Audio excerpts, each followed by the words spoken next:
अपने आप मिलेगा, लेकिन ये यदि नहीं करेंगे तो यह भी, इसमें भी सुख नहीं मिलेगा, और उसका सुख तो आपके लिए स्वप्न का भी तो विषय नहीं हो सकेगा। उसी के ऊपर हमने कई बार कहा इन लोगों को कि उनका विवाह नहीं होना क्या कारण है, हम कुछ नहीं समझते। इतना अवश्य है कि इस 4 पुरुषार्थ के साथ तीन का नहीं होना एक प्रकार से अधूरापन जैसा लगता है। लेकिन ये ध्यान रखना, जो राग की ओर जाता है, नहीं समझे, कीचड़ में फंस जाता है, फिर बाद में स्नान करता है, ऐसे ही 4-5 बार यति हुई है। अरे भैया, हम अपने पानी को व्यर्थ ही क्यों खर्च करें, जल ही जीवन है, नहीं समझे, आगे आने वाला है। अब कीचड़ में पैर ही नहीं रखो तो अच्छा है, धर्म प्रचार के लिए कुछ समय ज्यादा मिल जाए, कुछ अल्प समय के अपेक्षा से नहीं, किंतु उनकी विशेषता ये भी हो सकती है, क्योंकि ये अपवाद भी कहीं कहीं पर अनिवार्य हो जाते हैं, तभी वह उत्सर्ग का महत्व समझ में आ जाता है। फिर भी उनके जीवन से हम लक्ष्य में मोक्ष पुरुषार्थ ही रखते हैं, क्योंकि विद्यार्थी 365 दिन अध्ययन करते हैं, गुरु जी के सानिध्य में रहते हैं, सब कुछ होता है, किंतु अंत में गुरु जी कहते हैं अब परीक्षा की वेला आ गई है, मेरी भी और तुम्हारे भी। यदि परीक्षा के दिनों में कि विद्यार्थियों के नजरों के सामने रहेंगे, वो लिख नहीं पाएंगे, इसलिए उनको भी एक प्रकार से शिष्यों के प्रति, विद्यार्थियों के प्रति जो राग रहता है, ये हमारा शिष्य नहीं। परीक्षा में गुण जो दिए जाते हैं वह किसी भी प्रकार से समालोचन का विषय नहीं बनता, उसको मुंह छोड़ करके ही देना पड़ता है, और जो नहीं देता है, इस प्रकार नहीं करता है, तो उस विद्यार्थी के प्रति न्याय नहीं करता हुआ। और आप जा करके कहेंगे हमारी आंखें खोलो, आपकी आंखें अब हम कैसे खोलें, क्योंकि आपकी आंखें खुली हुई हैं, और बंद जो आंखें हैं हम लोगों की, उसको खोलने का उपक्रम करो, ताकि हमारे ऊपर उपकार हो जाएगा।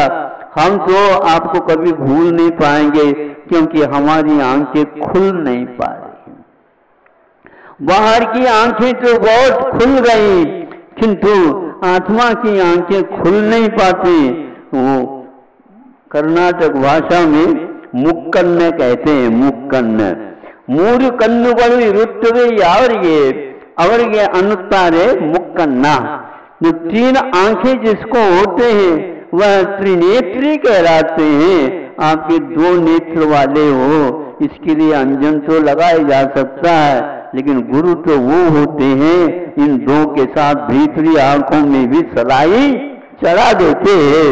सूरमा जिसको बोलते हैं, उसका नाम भी बहुत अच्छा, सूरमा। मेरे बहुत गुरु तो शूर होते हैं, भले ही शब्द बन नहीं रहा हो, नहीं भी बन रहा हो, तो गुरु जी ऐसे ही कहा करते थे, वो बहुत शूर होते हैं गुरु, वही सुरमा लगा करके आंखों की ज्योति को बढ़ा देते हैं। तस्मै श्री गुरुवे नमः ये कहा जाता है।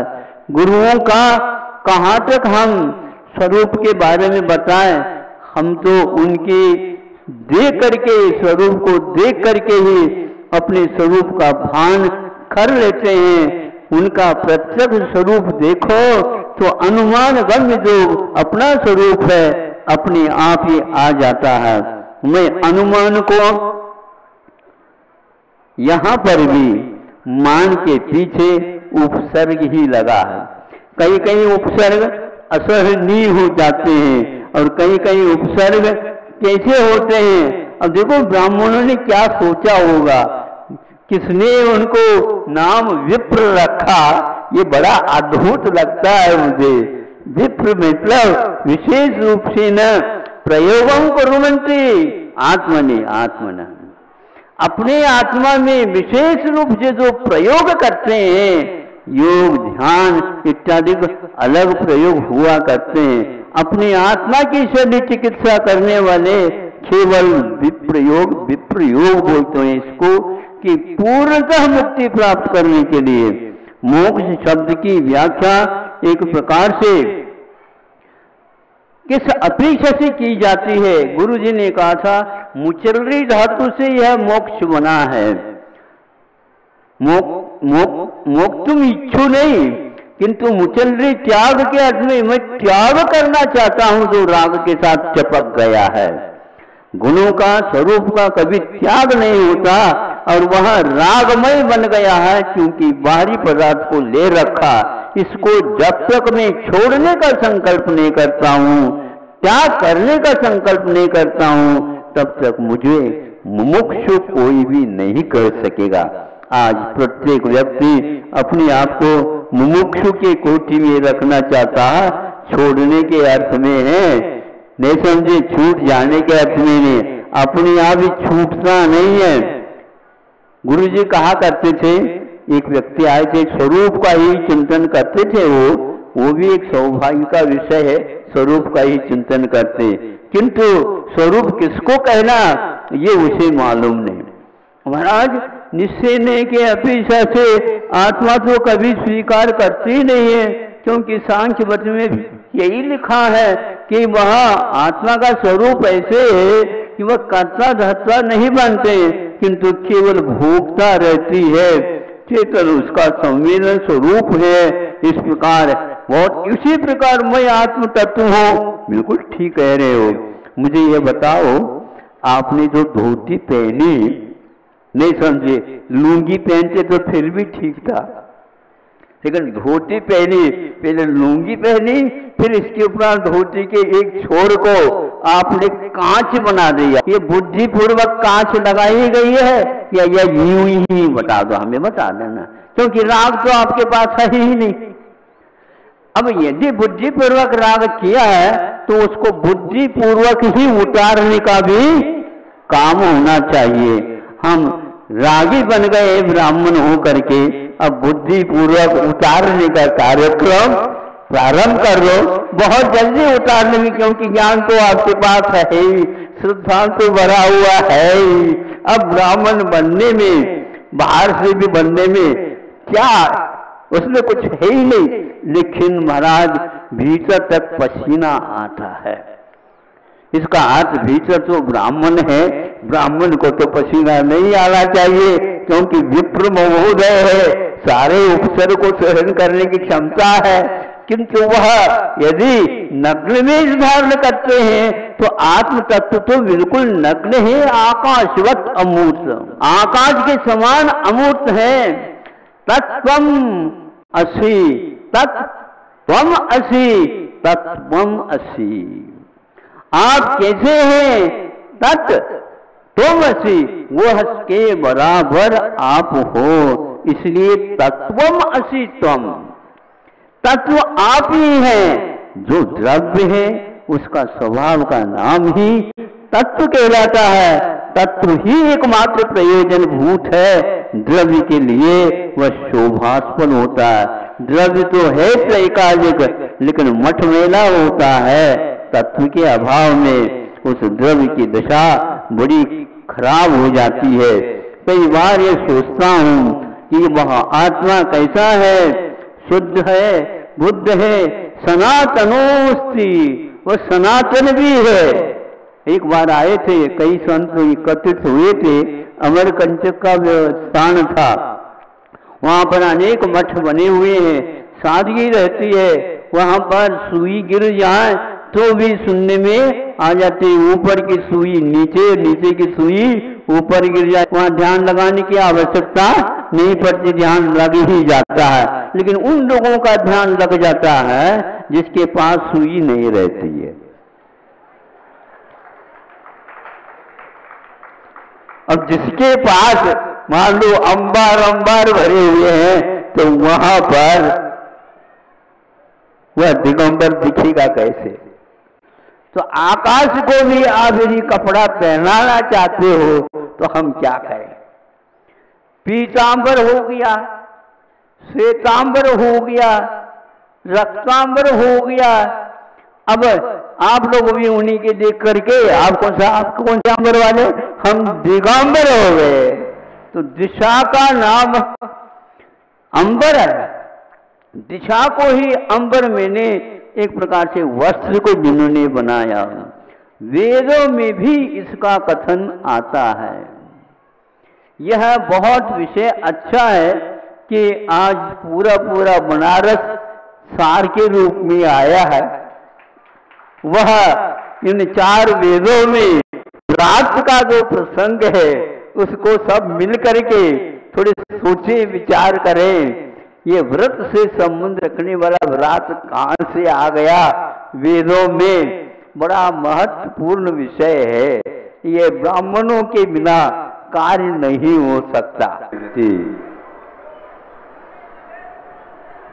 युक्ति से, समझदारी से अपने जीवन में काम लेता था और उसकी उस बुद्धि की ईर्ष्या कई लोगों के सामने थी। यानी कई लोग व्यक्ति समझते थे कि इसके आगे हम नहीं बढ़ पाएंगे, इसके पास ऐसी ऐसी युक्तियां हैं। किंतु उसका वह चिंतन था। चिंतन तो सामान्य जनता भी करती है, लेकिन कोई भी समस्या, कोई भी उलझने हो, उसको भी सुलझाया जा सकता है। मोक्ष मार्ग में भी कई प्रकार की उलझने हैं और गृहस्थ आश्रम में कितनी है संख्या ही नहीं। इसलिए कम जहाँ पर उलझने हैं उसको हम स्वीकारते हैं। ये भी एक रास्ता है। बहुत सारी उलझन की अपेक्षा से कुछ उलझन कम हो तो अच्छा ही है। एक पेपर कम देना पड़े, ये कम है क्या है? तो उस व्यक्ति को जीतने के लिए कई बार कई व्यक्तियों ने, तो उसको कहा गया ध्यान रखो, यहां पर ये एक नली है और इस नली के यूं टेढ़े मेढ़े उसको कर दिया गया है और 4-5 फीट की ये है नली। इसमें डोर पोरना है, जल्दी जल्दी पोर करके हमें दे दो। जल्दी कैसे दें? अपने समय पर ही होगा। कितना समय दोगे? ज़्यादा तो नहीं दूंगा, लेकिन थोड़ा सा समय लेंगे। थोड़ा, आप लोगों के सामने सब काम हो जाएगा। अच्छी बात है। ये डोर ले लो, ये नली का ले लो। उसने सर्वप्रथम थोड़ी सी हमारे लिए गुड़ की चाशनी दे दो या शक्कर की घोल दे दो। वो क्या करोगे? खाऊंगा नहीं, आप देखते रहिए। आपको जल्दी ये दौर पूरना है तो हम सोच रहे हैं,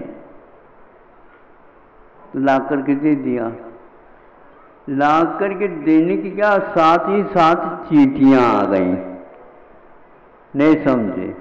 उस नली के मुख पर उसको रख दिया और चींटियां क्या करती हैं?